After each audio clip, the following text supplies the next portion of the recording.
putol. Oo. Diba? Hindi ako makapagsalita pag may mask. O, diba? Ito ang Madam UK. Walang arte-arte. Ang mga content ko, base lang sa kung anong totoo nangyayari sa buhay ko.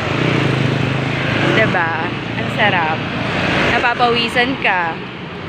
So, importante yan. Sa tulad nating nagkakaedad na. And I'm very proud, turning 44 na ang Madam UK.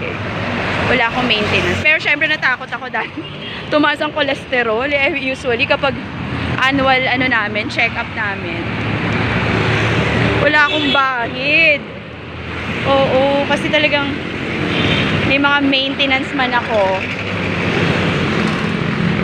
Sa hika ako, ganun lang. Kasi sakit ko naman na to. Sambong. Kasi syempre, pagkakain ka ng chicheria, tsaka mahilig ako sa juice, mahilig ako sa sa milk tea, kaya dapat meron kang kontrabara. So, ginagastusan ko talaga yung mga kontrabara. Ganun lang.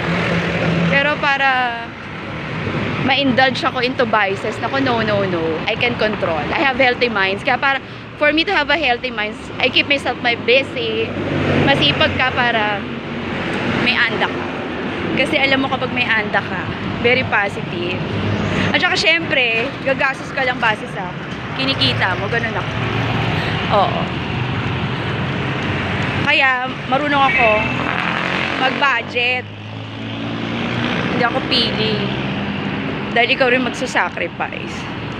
Oo, ayoko ng mga aba-abala. Kaya ako pag tinatanong ako, budgeted na. Kasi totoo naman, hindi ko pa pwedeng isuffer ang quality ng pagkain ng udang. Diba? At saka alam ko na yung needs ko. Dun lang ako. Wala, titiis-tiis ka. Diba? Ganun lang. Hindi ko naman ambala ng tao. Tapos pag dating ng bayaran, hirap ka, nasisiraan mo na yung tao. Diyos ko. Oo, wala akong pakialam. Wala akong obligasyon sa inyo, mga utangera. Oo. Kasi naaawa ako sa mga inuutangan nyo na nagtitipid din sa sarili para lang may pautang sa inyo. Tapos kayo, travel. Oo.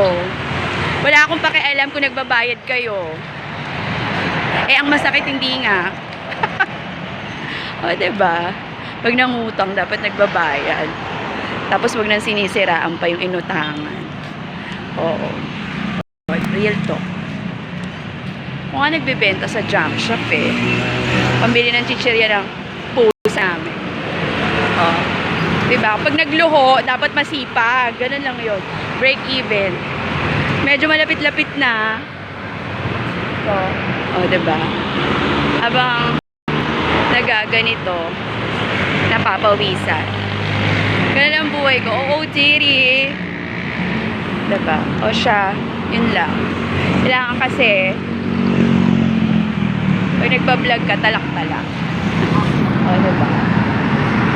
Dito sa Valenzuela, disiplinado ang mga tao. Yes. Hindi ko alam, matahimik ang eleksyon dito. Hindi ko lang alam kung may kalaban ng Gatchalian. Sa dami na nagawa ng mga Gatchalian sa Valenzuela. Ganun sila kadisiplinado. I doubt na may mga haspa. Oo, very vocal tayo sa kung ano lang ang totoo. At may mga kapakinabangan. Ang nanay ko may kapakinabangan tuwing July and this coming December. Naabuso ko talaga ang kapakinabangan kasi katwirang ko ang laki-laki ng tax ko. Kaya yung mga freebies sa government, i-enjoy mo kasi hodang maglapot-lapot ka. Dapat maramdaman mo. Huwag ka lang maarte kasi pag maarte ka, lagi ko sinasabi, kakakibat niyan, kahirapan. Akong arte. O siya. Bye, malapit-lapit na ang junk shop.